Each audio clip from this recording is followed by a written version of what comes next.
Olá! O Medicina e Saúde de hoje vai fazer uma incursão pelo cérebro infantil e descobrir por que crianças e adolescentes têm dificuldade na leitura e escrita. O que médicos e especialistas das áreas da saúde e da educação têm a dizer sobre distúrbios e dificuldades de aprendizagem. Como lidar com crianças que têm dificuldade em aprender? Será que escola e família estão preparadas para dar suporte às crianças que necessitam de avaliações diferenciadas? É o que você vai ver a partir de agora no Medicina e Saúde.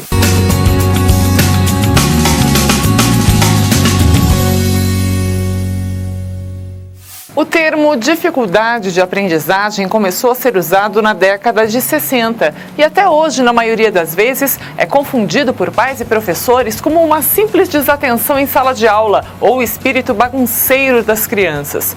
Mas a dificuldade de aprendizagem pode estar relacionada a um distúrbio, que por sua vez pode ser gerado por uma série de problemas cognitivos ou emocionais, afetando assim qualquer área do desempenho escolar. Existem distúrbios ou transtornos de aprendizagem escolar.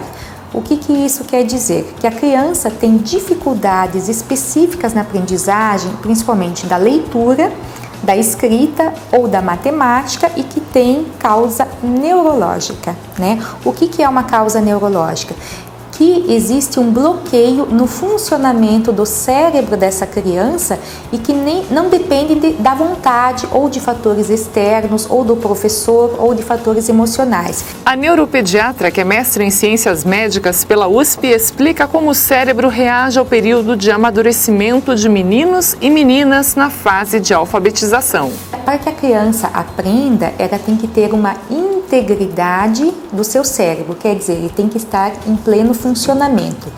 As informações têm que chegar até ele também. Então a criança ela tem que ter uma integridade das vias auditivas, das vias sensoriais, né, e das visuais também. A informação tem que chegar até o cérebro para que ela possa ser compreendida. Tem criança que tem uma prontidão neurológica para aprender a ler com 6 anos e outras com 7. E geralmente os meninos, eles têm uma programação um pouquinho mais atrasada do que as meninas, porque eles têm menos habilidades verbais, né? A mulher geralmente, ela fala muito mais do que o homem. Então, consequentemente, o processo de alfabetização, que é uma função linguística, ele se dá de uma maneira mais cedo nas meninas. A médica fala sobre o complexo processo da aprendizagem da leitura, que está associado à integridade das vias visuais e auditivas, e como as diversas áreas do cérebro estão envolvidas nesse processo. Dentro do cérebro, existem várias áreas envolvidas nesse processo. O lado que nós utilizamos para ler é o lado esquerdo do cérebro. As informações, elas entram por via visual, via auditiva e elas vão ser integradas numa região que é a junção de 3 lobos cerebrais. Nessa região vai haver uma conexão com uma área motora da fala e a decodificação das informações linguísticas. A criança vai conseguir fazer a associação do símbolo ao som e, consequentemente, ela vai conseguir aprender a ler. Entender como aprendemos e o porquê de muitas pessoas inteligentes e até geniais experimentarem dificuldades em seu aprendizado é desafio que a ciência vem pesquisando em 130 anos de estudos. E com o avanço tecnológico de nossos dias, com destaque ao apoio da técnica de ressonância magnética funcional, as conquistas dos últimos 10 anos têm trazido respostas significativas sobre o que é dislexia. Walt Disney, Albert Einstein, Leonardo da Vinci, Tom Cruise e Fernanda Young. Essas celebridades compartilham uma característica com 15% da população brasileira: a dislexia, um dos distúrbios de aprendizagem mais comuns. De origem genética, a condição causa uma dificuldade de associação entre letras ou números e seus respectivos sons, dificultando a alfabetização e podendo afetar também a memória recente dos pequenos. Na criança disléxica, há uma disfunção dessas partes relacionadas com a decodificação ou com a associação dos sons aos símbolos. Existem, por exemplo, dislexias em que as crianças têm dificuldades de associar mais os símbolos e outras mais aos sons. No Brasil, estima-se que cerca de 15 milhões de pessoas tenham algum tipo de necessidade especial. Desse total, pelo menos 90% das crianças em educação básica sofrem com algum tipo de dificuldade de aprendizagem relacionada à linguagem. As estatísticas no Brasil seguem a tendência mundial.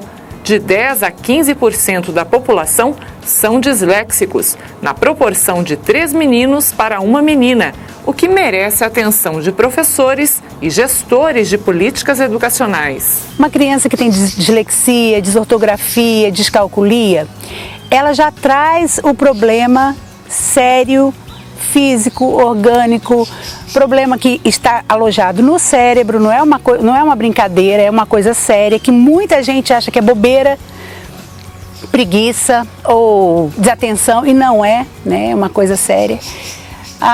Essa criança, como que ela vai dar conta de fazer todo esse catatal de conteúdos se ela não tem o básico, ela não consegue ler e escrever bem? A psicopedagoga Shirley Porto trabalha há muito tempo com crianças e adolescentes que apresentam dificuldades de aprendizagem e se preocupa com a forma como as pessoas encaram o problema. As crianças, elas já vêm rotuladas, elas já vêm machucadas, elas já vêm criticadas demais, tanto no ambiente escolar quanto em casa. Então é o mais burro da sala, é o mais burro de casa, por que você não é igual ao seu irmão?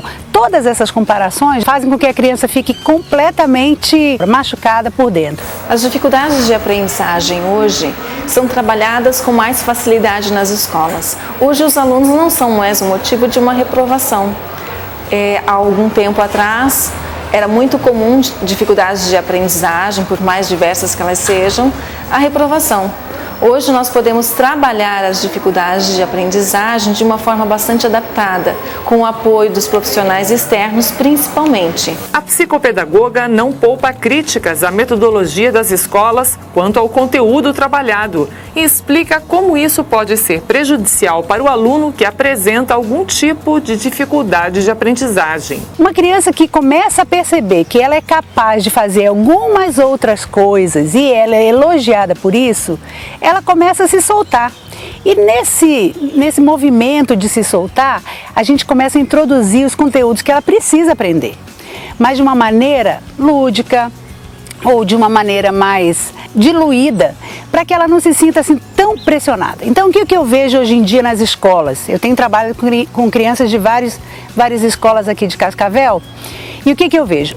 Um amontoado de conteúdos para que as crianças engulam tudo aquilo. Vou dizer assim essa palavra porque fica sério mesmo esse negócio. A criança tem que engolir vários conteúdos durante o ano e quando a gente chega no final do ano a gente percebe para que essa criança aprendeu isso se ano que vem também vai aprender. E aí vai, é uma roda viva sem parar e a pressão é muito grande sobre as crianças. Uma coisa muito importante que a gente tem que considerar é que a criança tem que ter oportunidades adequadas de aprendizagem. Uma escola adequada, um ambiente emocional adequado, metodologia pedagógica adequada. E o que a gente vê muito de rotina é que vários problemas emocionais podem interferir na aprendizagem da criança, causando atrasos que podem ser muitas vezes transitórios e com o tempo podem ser corrigidos. Os distúrbios da aprendizagem têm se mostrado um assunto que ainda gera discussões e dificuldades na sua conceituação.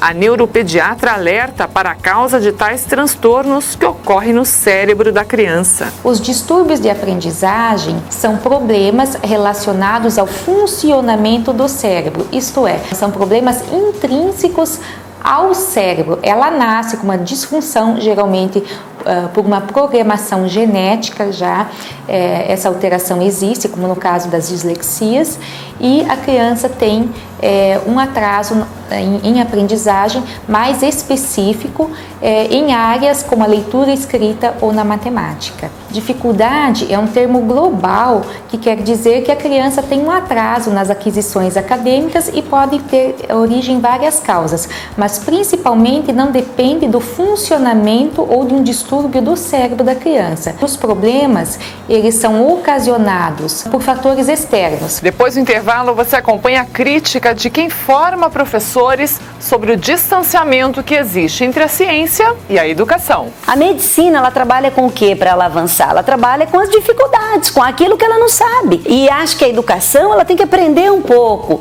com a medicina nesse aspecto. É daqui a pouco, não sai daí, o Medicina e Saúde volta em instantes.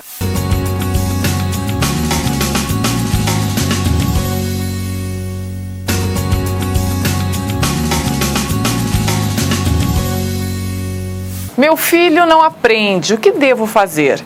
Essa pergunta é recorrente, acontece sempre e as respostas podem variar de acordo com a situação e a realidade da criança. Mas como é possível diagnosticar o problema e quem pode auxiliar pais e professores? O importante para que essa criança seja bem atendida é que se faça uma rede de atendimento, ou seja, tem um médico que faça a avaliação neurológica dela, um oftalmologista que faça a avaliação dela, o professor que tem um entendimento de quais são as possibilidades de patologia da criança, essa família que esteja envolvida no atendimento que vai ser dado para essa criança, sem dúvida um psicólogo, um psicanalista para estar avaliando o emocional dessa criança, para a gente estar fazendo a diferença do diagnóstico, e então aí, se for necessário, um psicopedagogo para estar entrando nas questões cognitivas também. A psicanalista explica por que, apesar de termos gerações de crianças cada vez mais inteligentes, ainda enfrentam sérias dificuldades na fase escolar. Hoje em dia, o que a gente tem? Muito estímulo, a tecnologia está aí, os avanços da modernidade são inegáveis, são enormes, e o que a gente faz? Ao mesmo tempo que a gente tem num extremo crianças de 2, 3 anos fazendo absolutamente coisas de adulto na frente de um computador e ensinando os adultos a como lidar com isso, nós temos num outro ponto extremo crianças com dificuldades naquilo que seria da própria idade, né? Então, o que está acontecendo? Tem algumas coisas que estão sendo puladas etapas. Então, as crianças que deveriam estar brincando muito tempo, até os 6 anos, para depois estar iniciando, por exemplo, a alfabetização, as crianças já estão sendo alfabetizadas aos 2, 3 anos. E aí, o que a gente tem? Uma dificuldade realmente muito grande de algo que se pulou e que não se volta mais no tempo. E aí, a criança, infelizmente, vai ter os seus sintomas, inclusive dificuldade de aprendizagem enquanto sintoma. Uma criança que carrega consigo as dificuldades enfrentadas na infância e que não foram resolvidas pode sofrer consequências em sua vida adulta. Se você pega, por exemplo, a agenda das crianças, antigamente a gente tinha uma atividade extracurricular. Hoje em dia a gente tem 3, 4, a criança já não tem mais tempo livre na agenda.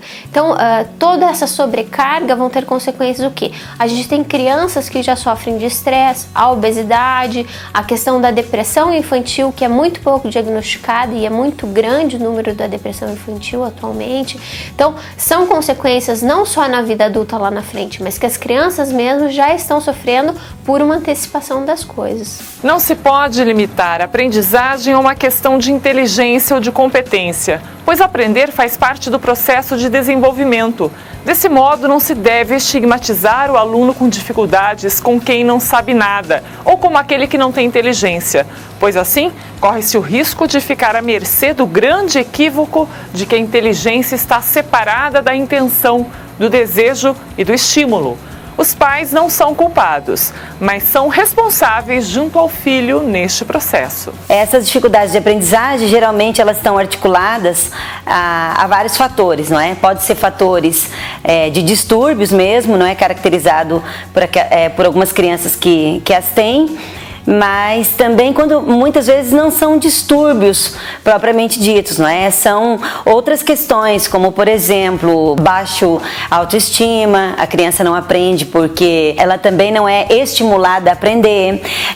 Muitas vezes isso também é decorrente do próprio seio da família que essa criança está inserida, como a família estimula, como a família vê o papel da educação na formação daquela criança.